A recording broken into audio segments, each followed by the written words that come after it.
de ce qui me paraît effectivement la question centrale là-dedans, le mal, et plus précisément, parce que c'est pas le mal, c'est le diable. Puisque Jésus lui dit, Jésus parle de Satan, il dit que Satan est entré en lui. Qu'est-ce que c'est? Satan? Ce sont les apôtres qui disent ça. Oui. Jésus ne le dit jamais. Bon, alors non, il dit l'un d'entre vous, l'un de vous est un démon. L'un de vous est un démon. Qu'est-ce que c'est que Satan?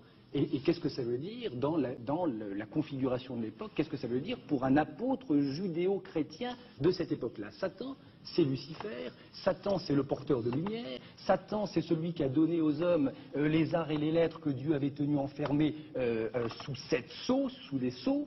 Et donc Satan, c'est d'une certaine manière l'intelligence, c'est la clairvoyance, c'est la pénétration, c'est tout ça Satan. Alors moi j'ai tendance à penser que le fait que Judas soit Satan, ça veut dire que dans ce groupe, dans cette cohorte d'apôtres, Judas était celui qui, de manière immanquable, était le plus à même de deviner, de reconnaître ce que Jésus annonçait en ce moment et de reconnaître le Fils de Dieu en Jésus. J'ai tendance à penser que ce message, qu'aucun des 11 autres, grâce au diable, Bon, bien alors entendu, vous admettez l'existence du diable. Ah, jamais l'existence du diable. Et comment? Bien sûr, jamais l'existence du diable. Mais je dis que le diable, On n'aura quand même pas perdu notre soirée complètement. Il reconnaît l'existence du diable.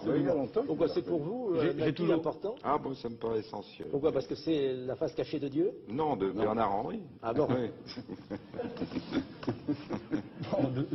Donc, c'est que, oui, c'est ça, c'est que justement, à cause de cette identification à Satan, moi j'ai tendance à penser que Judas était celui qui avait le mieux entendu et le mieux reconnu, qui était capable de reconnaître à des kilomètres cette identité nouvelle de ce nouveau Messie qui n'avait pas grand-chose à voir au Messie ancien. Les autres apôtres, ils l'appellent le fils de David. Fils de David, ça n'a aucun sens pour le Christ, j'imagine. Judas était celui qui avait deviné en lui et derrière le fils de David ce nouveau Messie, ce fils de Dieu, ce fils de l'homme, comme il l'appelle aux chrétiens. C'est que moi je pense qu'il est urgent, on parle de réhabiliter Boukharine ici ou là, je pense qu'il est urgent de réhabiliter Judas. Voilà ce que je voudrais que vous compreniez. Et qui est que Judas était celui, non, qui n'a pas changé du tout, que Judas était, en raison même de la présence de Satan en lui, c'est-à-dire de cette puissance de lumière et d'intelligence, le seul probablement à croire ce que les 11 autres apôtres se contentaient de savoir, et encore savoir pas tout le temps. Parce que généralement, par exemple, lorsque Jésus leur demandait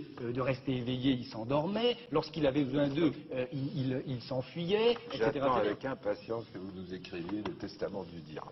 Hein? Ça, ce sera un livre qui vous fera dédié. On comprendra.